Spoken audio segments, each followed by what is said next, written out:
Bonjour à tous. Quand j'avais environ 19 ou 20 ans, c'était une belle journée d'été, on avait décidé entre amis de se rejoindre au centre-ville de Montréal. Au parc, on était peut-être, je dirais, entre 5 et 8 personnes environ. Et donc, pour ceux qui connaissent le centre-ville de Montréal, lorsque vous êtes sur la rue Pile, vous allez croiser deux parcs. En fait, je ne sais pas si c'est deux parcs ou c'est un parc qui est divisé en deux, mais bref. Donc, il y a un parc entre Sainte-Catherine et René-Lévesque, et le deuxième parc est entre René-Lévesque et de la Gauchetière. Donc, on était dans le deuxième parc. Donc, on avait chillé, on s'était rejoint en fin d'après-midi. Donc, un peu rendu à 11h, on avait décidé de quitter le parc parce que dans ces parcs-là, dans les parcs au centre-ville, à ce moment-là, les policiers étaient vraiment chauds, ils étaient partout, ils faisaient des patrouilles, ils rentraient dans les parcs et tout ça. Donc, pour éviter les problèmes et tout ça, on avait décidé de quitter le parc un peu avant 11h. Donc, on a décidé de prendre la rue Pile, puis on marchait direction Sainte-Catherine. Donc, je pourrais pas vous dire c'était quoi notre projet, on allait où, c'est pas important. Ce que je me rappelle par contre, c'est qu'on devait aller prendre la rue Mécaf, qui est la rue qui est parallèle à Pile. Donc, pour aller prendre Mécaf, il y a quelqu'un qui a suggéré qu'on traverse le parc. Et on a dit, ah ben là, il est déjà 11h, donc on va pas traverser le parc, parce que si on est en plein milieu du parc et les policiers rentrent, comme, on va être dans rien de bon. So, ce qu'on a fait, c'est qu'on a continué à marcher et peut-être à la hauteur du Pile Pub, pour ceux qui connaissent bien le centre-ville.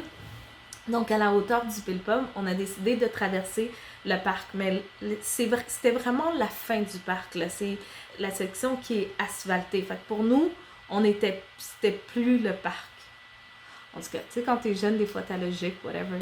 Donc, on a traversé comme ça et boum, une voiture de patrouille rentrait au même moment dans le parc, donc nous ont interceptés. Et les jeunes, vous savez que vous n'avez pas le droit d'être dans le parc est fermé. On a dit oui, on le sait. On n'était pas en train de chiller dans le parc, on a juste traversé le parc pour aller prendre la rue Mécaf pour aller X, Y, Z. Elle a dit non, vous êtes en infraction, donc puisque vous êtes en infraction, on va vous demander de vous identifier. Donc, ils nous ont assis, ils étaient deux policiers. Donc, il y en avait un qui était avec nous, qui était avec le groupe, et l'autre était à l'écart, appuyé sur sa voiture de patrouille, puis c'est lui qui prenait les informations et tout ça. Donc, à tour de rôle, on devait aller voir ce policier-là, qui était à l'écart, et le policier nous posait des questions comme c'est quoi ton nom, c'est quoi ton âge, tu viens d'où, tu vas où, c'est quoi le lien avec les autres personnes, comment vous vous connaissez. Et il y a une question qu'il a rajoutée aux filles seulement, c'était est-ce que tu me donnes la permission de fouiller ton sac? C'est ce qu'on va regarder aujourd'hui. Donc la fouille, c'est quoi une fouille abusive? Est-ce qu'un policier peut te demander de fouiller un sac? Quand un policier te demande de fouiller un sac, est-ce que tu es obligé d'accepter la fouille ou pas? Je connaissais les bases par rapport à la fouille, mais en lisant, je me suis rendu compte que c'était beaucoup plus lourd et beaucoup plus... c'était lourd comme sujet dans le sens qu'il y a différents types de fouilles. Tu sais, tu as des fouilles sommaires, intégrales, des fouilles à nu, tu as des fouilles cellulaires, fouilles d'auto, fouilles corporelles. Donc, c'est vaste comme sujet. Mais nous, on va regarder, je vais passer à travers certains sujets que je trouve importants. Pour le reste, comme par exemple la fouille à nu et la fouille complète, c'est pas des choses que je vais traiter parce que j'ai pas assez de temps pour traiter ça. Mais vous savez que dans la section commentaires, vous pouvez aller lire et vous éduquer par rapport à ça. Donc, on va commencer tout de suite.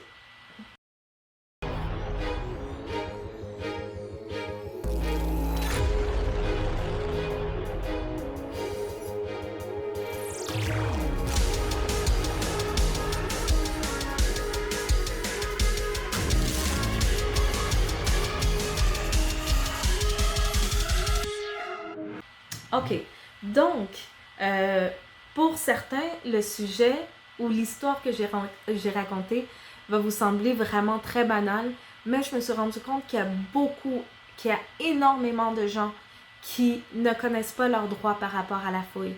Dans l'histoire que je vous ai racontée tantôt, moi, j'ai refusé qu'on fouille mon sac, mais les filles avec qui j'étais ont ouvert leur sac sans réfléchir parce qu'elles disaient j'ai absolument rien à cacher, donc elles ont ouvert leur sac.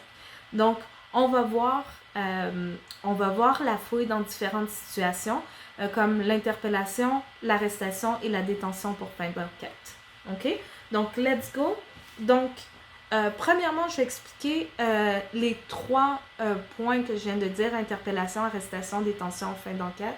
Pour ceux qui n'ont pas vu la capsule sur le code de déontologie, parce que j'ai parlé de l'interpellation et arrestation, mais je vais quand même rentrer dedans parce que c'est important qu'on le sache pour le sujet. Donc, une interpellation, en gros, c'est lorsqu'un policier vient te voir, juste pour avoir une jasette avec toi. On va dire que tu es assis dans un parc ou tu es dans un barbecue ou whatever, un policier vient puis il te pose des questions, ça va, tu fais quoi, tu viens d'où, tu vas où, qu'est-ce que tu fais, as-tu besoin d'aide, whatever. Un policier peut avoir une discussion, une interpellation avec toi. Une interpellation, en fait, c'est que tu n'as pas commis de crime, tu n'as pas commis d'infraction. Donc, un policier peut en tout temps aller voir un civil, puis lui parler, puis échanger avec lui pour essayer de savoir qu'est-ce qui se passe avec le civil. Lors d'une interpellation, tu n'as pas besoin de nourrir cette conversation-là. Tu n'es même pas obligé de rester de parler avec un policier. Donc, ça, c'est une interpellation. Une arrestation, je veux juste dire aussi, une interpellation, c'est important lorsque tu es à pied, parce qu'en voiture, c'est différent. Mais là, on va vraiment se concentrer lorsqu'on est à pied. La deuxième, une arrestation. Tu as commis un crime, une infraction, un policier décide de t'arrêter. Ça, c'est une arrestation simple. Et détention pour fin d'enquête, je vais vous donner un exemple, ça va être beaucoup plus simple. On va dire, par exemple, des policiers sont en train de patrouiller durant la nuit, les 3 heures du matin, reçoivent un appel de la centrale leur disant qu'il y a eu un hold-up dans un dépanneur au coin de telle rue et telle rue. Donc, la centrale leur dit nous n'avons pas encore les informations sur la description des voleurs, mais ça va suivre sous peu. Les policiers se rendent quand même sur place et en arrivant ou en s'approchant des lieux, croisent 2 personnes qui sont en train de courir à 3 heures du matin. Mais pour eux, ils se disent, il est 3 heures du matin, il n'y a personne dans la rue, c'est les 2 seules personnes que je vois, elles viennent d'à peu près la même direction où il y a eu le hold-up. Donc, mais là, elles n'ont pas de description à savoir les voleurs ont l'air de quoi. Donc, décident quand même de détenir ces personnes-là jusqu'à temps qu'ils aient les informations. Donc, lors d'une détention pour fin d'enquête, il n'y a pas de délai. Parce qu'ils disent, la loi dit c'est pour un délai raisonnable. J'ai demandé à des policiers, je leur ai dit c'est quoi un délai raisonnable. Ils ont dit, bon, dans des cas de détention pour fin d'enquête, ça se fait souvent rapidement, dans les quelques heures, quelques minutes de la situation. C'est là qu'ils vont recevoir les informations. Mais sinon, en temps normal, ça ne devrait pas dépasser 24 heures. Un policier ne peut pas détenir quelqu'un pour plus de 24 heures si la personne n'est pas accusée de quoi que ce soit. Donc ça, c'est pour la loi. Donc ça, c'est les 3. Donc, interpellation, arrestation, détention pour fin d'enquête. Mais dans un cas d'une interpellation, un policier est obligé de te demander la permission de fouiller ton sac. Parce qu'il n'y a pas d'infraction. Donc, un policier ne peut pas juste arriver sur toi et ouvrir le sac. Il doit absolument te demander la permission d'ouvrir ton sac. Et comme je dis, il demande la permission. Donc, ce qui veut dire que tu as la liberté d'accepter ou de refuser sa requête. Et un policier doit accepter ça. Moi, dans l'histoire que je vous ai racontée plus tôt, quand on m'a posé la question, j'ai répondu au policier, est-ce que vous avez un mandat? Il m'a dit non. J'ai dit, bon, dans ce cas-là, je refuse que vous fouilliez mon sac. Il m'a dit, vous avez le droit de refuser, mademoiselle. Et puis, c'était fini, on est passé à autre chose. Donc, ça, c'est dans le cas d'interpellation.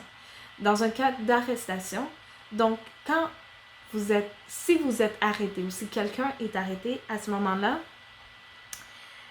la fouille est discrétionnaire. Ça veut dire que le policier n'est pas obligé de te fouiller lorsqu'il t'arrête. Si, par exemple, l'arrestation ou la détention s'est faite de manière efficace ou en toute sécurité, il n'aura pas besoin de te fouiller, puis c'est correct qu'il ne te fouille pas.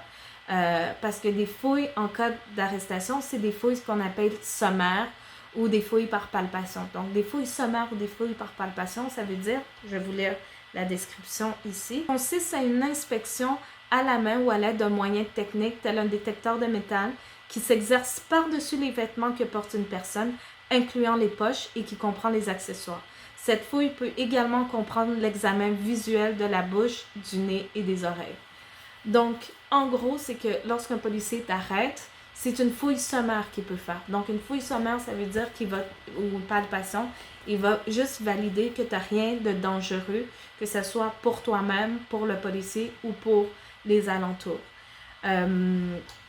Sinon, il y a 3 objectifs d'une fouille lors d'une arrestation. 1, c'est pour protéger le policier qui effectue l'arrestation. 2, préserver des éléments de preuve qui autrement pourraient être détruits ou perdus. Ou 3, rechercher une preuve d'une infraction pour laquelle il a été arrêté. Je donne un exemple. Il y a un hold-up. Les policiers savent qu'il y a 500$ qui ont été volés. Là, ils trouvent les personnes en train de courir avec un sac à dos. Ils pourraient fouiller le sac pour chercher le 500$. Mais lors d'une fouille comme ça, je vais vous lire ce que la loi dit. Le policier a un pouvoir de fouille accessoire à l'arrestation ou lors de la mise sous garde en détention. Il doit être en mesure d'expliquer quel objectif il poursuit au moment de la fouille et ceux-ci doivent être reliés à la détention ou à l'arrestation et consignés par écrit dans un rapport approprié. Donc, je vous donne un autre exemple. Un homme est dans un parc avec son enfant, il est en train de jouer, ils sont en train d'avoir du bon temps. Le policier arrive, vient faire une interpellation, pose des questions et le père a un sac et décide qu'il veut fouiller le sac parce qu'il soupçonne d'être un vendeur de drogue, on va dire. Donc, il va voir le sac, il ouvre et là, il décide d'ouvrir le sac. Ça, c'est ce qu'on appellerait une fouille abusive. Pourquoi? Parce qu'il n'y a rien qui a laissé présager que l'homme en question était un vendeur de drogue. Il était au parc avec son enfant, en train de jouer avec son enfant. Il n'y a pas eu d'action qui a été faite avant ou pendant qui aurait pu dire que la personne, c'est un vendeur de drogue. Et ça, c'est une loi qui nous protège, nous, qui fait partie de la Charte des droits et libertés, qui est l'article 8 et qui stipule « Chacun a droit à la protection contre les fouilles, les perquisitions ou les saisies abusives. » Donc, dans ce cas-ci, ça serait une fouille abusive. Parce que le père est là, dans le parc, en train de chiller avec sa fille, puis pourquoi tu vas aller fouiller son sac? Tu peux pas fouiller le sac. À moins que tu poses la question puis que la personne décide de t'autoriser à fouiller le sac, mais sinon, dans une situation comme ça, il pourrait pas fouiller le sac. Donc, je vais vous expliquer en gros. Pour qu'un policier puisse te fouiller, il y a 4 choses. Il doit soit avoir un mandat, soit tu es en état d'arrestation, puis c'est une fouille sommaire, soit tu lui as donné la permission, ou soit, le 4e, c'est pour des raisons de sécurité. Ça veut dire que si, par exemple, un policier a peur pour sa sécurité ou pour la sécurité de la personne qui est en train d'arrêter ou les gens autour, à ce moment-là, il peut fouiller. Mais sinon, outre ces raisons-là, un policier ne peut pas fouiller. Si un policier veut fouiller, il doit demander la permission et tu dois accepter. Une chose que j'ai oublié de mentionner, lors d'une arrestation, lors d'une fouille sommaire, on disait que le policier ne peut pas fouiller la personne ou fouiller les poches de la personne. Souvent, les policiers, ce qu'ils vont faire, c'est qu'ils vont te demander de vider des poches. Souvent, ça veut dire, est-ce que tu peux vider tes poches? Et donc, lorsqu'ils te demandent, est-ce que tu peux vider tes poches, c'est comme une permission que tu leur donnes de fouiller tes poches. Parce que techniquement, ils ne peuvent pas mettre la main dans tes poches. À moins qu'ils touchent quelque chose puis que là, ils sentent un danger. Là, à ce moment-là, oui. Mais sinon, ils vont te demander de sortir ce que tu as dans les poches. Et encore là, c'est une permission. Donc, si tu sors, on va dire qu'ils ne sentent pas de couteau, ils ne sentent pas d'armes, ils ne sentent rien. Puis là, ils te disent, est-ce que tu peux sortir ce que tu as dans les poches? Tu pourrais dire non, je ne veux pas, parce que ils ont juste le droit à une fouille sommaire. Donc, techniquement, ils n'ont pas besoin de voir ta facture du Petro-Canada ou du cinéma ou peu importe ce que tu avais dans tes poches ou ce que tu as dans ton portefeuille. C'est pas une raison de sécurité. Donc, à ce moment-là, c'est pas obligatoire pour moi, pour toi, de sortir ce que vous avez dans les poches. Donc, j'espère que... C'est sûr que c'était énormément d'informations que je vous ai mitraillées, mais j'espère que ça vous a permis de comprendre un peu c'est quoi la fouille. Comme je vous disais dans la section commentaires, vous allez trouver beaucoup plus d'informations, vous pouvez aller lire.